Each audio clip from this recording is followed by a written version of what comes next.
First versus second versus third person points of view. When we think of point of view in the general sense, we tend to think about someone's attitude or opinion of things, their likes or dislikes, their focus, their idea of the world. Point of view is unique, right? After all, everyone has their own perspective on things. When talking about literary or narrative point of view, though, there aren't nearly as many options. In fact, there are only 5 different types of narrative point of view. First person, second person, third person, omniscient, third person limited, third person objective. Number 1. When do we use first-person point of view? Human beings can be a bit selfish. That might be why first-person point of view is all about I, me, and mine. We like to put ourselves first. First-person point of view is when the story is told from an individual point of view, describing something that is happening to them. The key pronouns for first-person point of view are I, me, my, and mine. Some popular books written in first-person point of view are The Hunger Games series, To Kill a Mockingbird, and Bridget Jones's Diary. Here are a few examples of first-person narration. On my way to the grocery store, I saw a lone glove lying in the snowbank.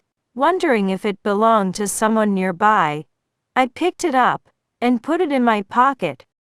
I felt the track underneath my feet. It was dry and rocky. I could hear the crowd cheering. I was going to win. As you can see from these examples, first-person narration helps the reader relate to the character. As the reader, you become aware of everything happening in the story from the character's perspective. It's a powerful approach, but it can be limiting if you are trying to build a big world, like in science fiction or epics. Number 2. When do we use second-person point of view? Second-person point of view is all about you. It is a narrative that is told from the reader's point of view. The key pronouns for second-person point of view are you, your, and yours. It's generally considered a no-no to write a novel in only second-person point of view. More often, poetry or short stories might include bits of second-person point of view. Just to be clear, second-person point of view isn't the same thing as when the author addresses the reader directly. It's when you, the reader, seem to become part of the story, like those old choose-your-own-adventure books we all read. Here are a few examples of second-person narrative. You walked to the corner, where you heard a telephone ringing in the phone booth. When you picked up the phone, there was no one on the other line. You always wanted to win the lottery, but you never thought it would really happen. Just like the first-person perspective, second-person perspective can create a story that seems more intimate to the reader. It really puts them into the story. Second-person perspective can also create an uncanny, almost alienating effect. Number 3. When do we use third-person point of view? If you have read a narrative lately, it was most likely written in third-person point of view. In other words, it was not told from the point of view of the narrator or the reader. The key pronouns for third-person point of view are they, them, their, he, she, it, his, hers, and theirs. There are 3 different third-person points of view. We are going to start with the most common one, third person. Omniscient. Omniscient is a fancy word that means all-knowing. So, third person, omniscient point of view means that the narrative is told from the perspective of a narrator who knows the thoughts and feelings of many characters in the story. Sometimes third person, omniscient point of view will include the narrator telling the story from multiple characters' perspectives. Popular examples of third person, omniscient point of view are Middlemarch and The Scarlet Letter. Here are a couple examples of third-person, omniscient narration. Darcy danced only once with Mrs. Hurst and once with Miss Bingley, declined being introduced to any other lady, and spent the rest of the evening in walking about the room, speaking occasionally to one of his own party. His character was decided.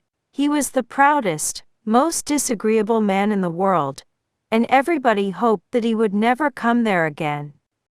Pride and Prejudice, Jane Austen, 1813. Having ridden to the village of Prats, Kutuzov halted. Prince Andrei felt excited, irritated, and at the same time restrainedly calm, as a man usually is when a long-desired moment comes. He was firmly convinced that this was the day of his Toulon, or his Bridge of Arcole. War and Peace, Leo Tolstoy, 1869, translated by Richard Pavere, and Larissa Volokhonsky, 2008. Third-person, omniscient narration is common because it is the most versatile of the types of narrative point of view. It can show characters' intimate feelings and create large, complex worlds. Number 4.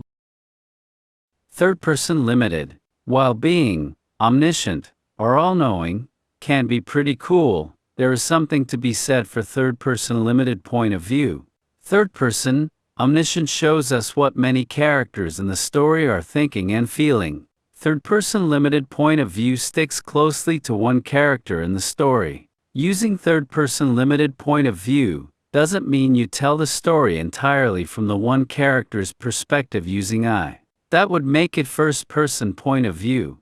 Third-person limited point of view can be more useful than the first-person point of view because you aren't trapped in the character's head. You can't show both how they feel and what's going on around them.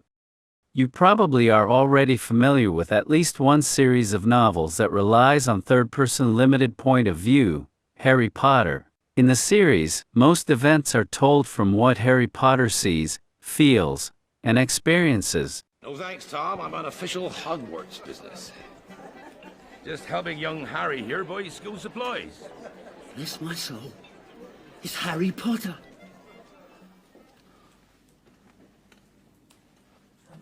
Welcome back, Mr. Potter. Welcome back. Otherwise, we would have known the whole time that Snape wasn't entirely such a bad guy. Third-person limited point of view is useful when you want to deeply develop a reader's relationship with one character. It can also be used to generate suspense by keeping a reader from knowing what other characters in the story know. Here are a couple of examples of third-person limited point of view. Jessie saw that Margaret was sobbing. The tears ran down her cheeks. He had no idea why she was so upset. Some other popular examples of third-person limited narration are The Giver and 1984. Number 5.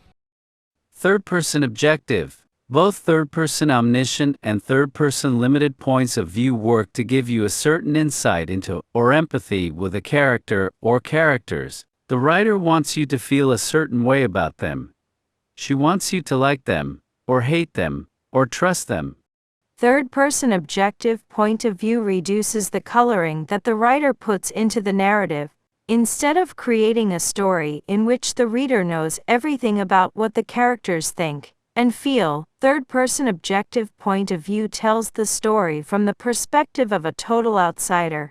The reader has to judge the characters by their action and dialogue alone. The couple sat on the park bench, barely moving. They weren't holding hands.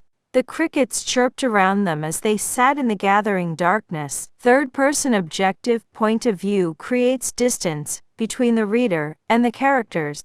It can also add an air of mystery. A well-known example of third-person objective is the short story Hills Like White Elephants by Ernest Hemingway. As you have seen, different points of view create different effects for the reader. It all depends on what you're writing about.